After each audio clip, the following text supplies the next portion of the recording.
تقليم الأظفار السنة فيه أن يكون إما يوم الاثنين أو الخميس أو الجمعة اتباعا له صلى الله عليه وسلم.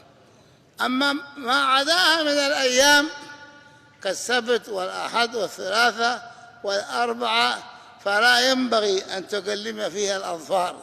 وهناك آثار ضعيفة أن تقليمها في هذه الأيام يسبب بعض الأمراض. وقد ورد في بعض الأحاديث أنه عليه الصلاة والسلام قال إن من قلم أظفاره يوم الأربعاء فأصابه برص فلا يلومن إلا نفسه.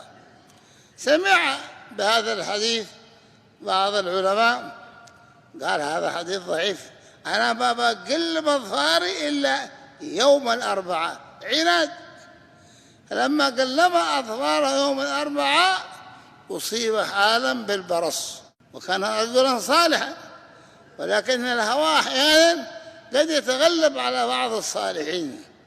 فنام فرأى النبي صلى الله عليه وسلم قال يا رسول الله أصبت بالبرص، قال أو ما بلغك عني أني نهيت عن تقليم الأظفار يوم الأربعاء؟ قال لم يثبت ذلك عندي يا رسول الله. فقال له أوليس هو قد قيل؟ ثم أنه نفث على موضع البرص منه فاستيقظ وقد شفاه الله تبارك وتعالى. لكن هذا رجل صالح، أما مثلي ومثلك ما نحن أهلا لهذا الشيء. كما ذكروا أن من قلم أظفاره يوم السبت يصاب بمرض الأكلة، وهو داء يأتي يأكل العظم بالتدرج حتى يأكله كله. وكذلك أيضا يوم الأحد والثلاثة. فالخلاصة أنه ينبغي أن لا تكلم أظفارك إلا يوم الاثنين أو الخميس أو الجمعة. وكان الحبيب عدروس بن مرحبه يقلم أظفاره بعد عصر يوم الجمعة ويقول إن يوم الجمعة يوم مغفرة، وأحب أن تشمل المغفرة أعضائي. وعندما تريد أن تكلم أظفارك فتبدأ باليد اليمنى من الخنصر وتمشي إلى الإبهام، ثم تبدأ اليد اليسرى كذلك من السبابة إلى الخنصر ثم الإبهام. وقال آخرون ينبغي أن تكلم أظفارك على هذا الرمز، كما قاله بعضهم قلموا أظفاركم على السنة والأدب يبناها خوابس يسراها أو خسب.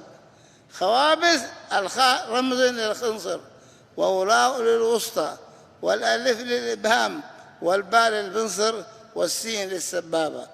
أو خسب أو خفز الهمزة للإبهام، والواو للوسطى، والخاء للخنصر، والباء للبنصر، والسين للسبابة.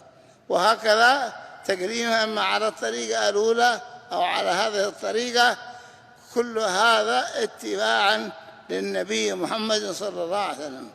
وينبغي إذا قلمت أظفارك ألا تقلمها إلا وأنت الطاهر من الحدث الأصغر والأكبر، لأن كل شيء انفصل من جسمك يعاد لك يوم القيامة.